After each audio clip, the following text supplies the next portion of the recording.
exhibit from Rockingham County. It is entitled Artifacts of Early American Home Sites in Rockingham County, North Carolina. And in this display case are represented about 10 plantation homes and cabin sites from the 1700s up until about the time of the First World War. A lot of Rockingham history is represented here. Some of the unique artifacts that come out of this site are, we found 5 War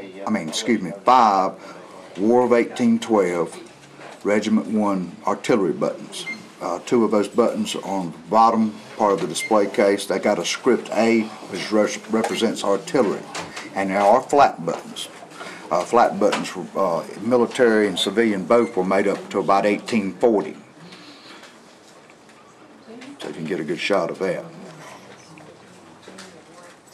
We found over 100 flat buttons in this site between 3 of us. And there also was a cavalry curb chain found in the top part of the case. We have an 1828 half cent, which is unique. Found an 1887 Indian head penny. I found that in the secondary site, and have what they call a cut silver coin. I'm not sure if that's from a Spanish coin or an American coin, but a lot of times people would cut up silver coins in the 1800s to make change with. we used colonial money from other countries until the first mint in Philadelphia in 1793. And a lot of times people would cut up Spanish coins. That's where the term pieces of 8 come from, to make change with. And they also cut up American coins too, because silver was a precious commodity. I found that cut silver coin in the top of where the chimney was, or where the chimney was pushed over, I think. Up on the left side of the case is a unique button that I found. It's called a William Henry Harrison 1840 presidential campaign button, which helps date that site. That's about the time they moved the first home down the hill to the secondary site. It has a log cabin theme. He was called the log cabin candidate. He ran against not Tyler, but William he ran against Van Buren and won the campaign. And he only was president for a few months. He caught pneumonia at his inauguration and died, if you remember. But there's a series of buttons associated with his campaign. I found 2 presidential campaign buttons from that William Henry Harrison campaign. One was in Guilford County. It was a 2-piece button with gold gilt on it, and this one is a flat button, silver with silver wash on it. On the William Henry Harrison button, when I found it, I had my camera with me, and I took a picture of it right where I found it at, which was underneath a rock. And there's a photo of where exactly I found it at in the site. And I have a little piece about the Harrison campaign up above it. On the bottom shelf, we start with the Valley Field Plantation, which was built by Scotsman Robert Galloway from Glasgow, Scotland, around 1783. So right across from my house in Stoneville, North Carolina. I hunted this site for about 5 years until the land changed ownership. The house has been torn down and or burnt down in the 50s. I did see an original picture of it that the family showed me, and the family that owned the land has since died out.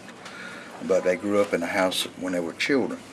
There's a slave cemetery in the woods behind a family cemetery, which is the only thing left of the plantation. There's a modern house built right on top of where the home stood. Most of the artifacts I found were in the field to the right of the plantation, which is now a cornfield, and a man has bought that land and built another house right on top of it. And there's been a horse rink built too. But we found over 200 buttons in there, and including some of the oldest buttons in North Carolina. It's been verified. One of the buttons is a British button, which is in the center of the case. I took it out of the main display case. It's a conical button, and it is manufactured in Britain and has been dated to the 17th century by consultants from American Digger magazine, Bob Spratley and Charles Harris. There was a magazine article written about it in November of 2011.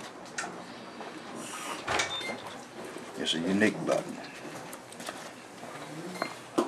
Other artifacts in the display case include a sword hanger, silver wash sword hanger, where we think there may have been a muster ground on the site for War of 1812 troops maybe. And there was a strike plate found by me of a French musket. It's a thick strike plate which indicates a military musket. We think it's a French musket in the left-hand side of the case. There were musket balls found and pistol balls. I eyeballed in the plowed field a English flint in the top left-hand part of the case, a square piece of English flint that was used in a flintlock musket. To the left of it is a strap piece from a powder horn. To the left of it are saddle ornaments like shields. If you move down to the center of the case in the lower half, you've got different kinds of buckles, knee buckles, suspender buckles, and roller buckles from the early 1800s up through the Civil War period. The knee buckles got gold wash on it. Some of them have little designs on them. In the center of the case, you have a lot of the flat buttons were found. I couldn't put them all in there. That's a lot of them. In the lower part of the case, we have utensil pieces, pewter, silver, the silver end of a spoon handle that's got stamped J. Watson, Philadelphia on it. Somewhere around the 1700, 1800 silver spoon handle. Hadn't really dated that yet. I've eyeballed in the plowed field clay tobacco pipe bowls and stems. I think that some of them may be Moravian made from Old Salem. I've compared it with some of the ones in their collection and it looks similar. To the right of that is a unique flat button. It's got a Benedictine gold a back mark on it. It's a gold wash cuff button, circa 1829, 1834. The same man that designed this button designed buttons for President Andrew Jackson's campaign. I think that's correct, or buttons in that era. To the right are pewter pinwheel buttons that date around 1780. Been verified by a man from the Antique Roadshow who was at a Civil War show up in Richmond. He looked at those buttons for me. To the right are thimbles. If you go right, there are some thimbles, probably 200-year-old thimbles. One of them is a baby's thimble, a real small one. That's kind of a rare one. I bought other objects in the field like porcelain doll hands, and up above it are some crockery pieces, blue willow and ironstone crockery pieces. One of them's got a picture of the Taj Mahal on it.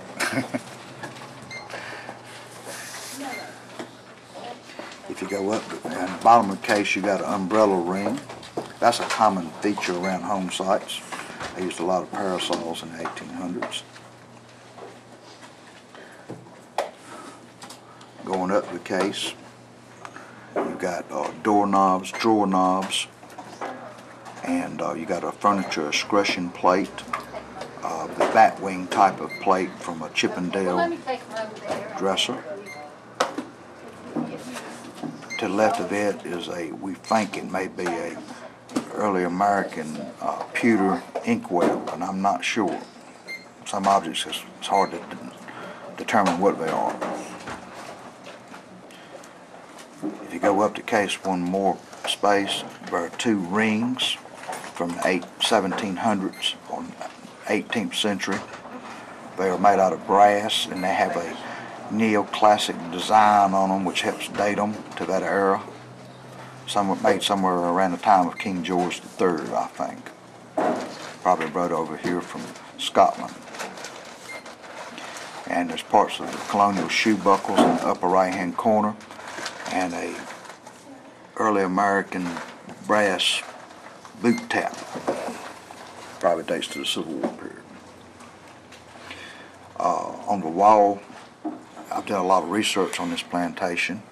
Went to the Wilson's Library in Chapel Hill. There are papers on this family, and I've got articles and a copy of Robert Galloway's will on the left-hand side of the case. And there's a piece about it in the Rockingham County Heritage Book put out by our Historical Society in Rockingham County.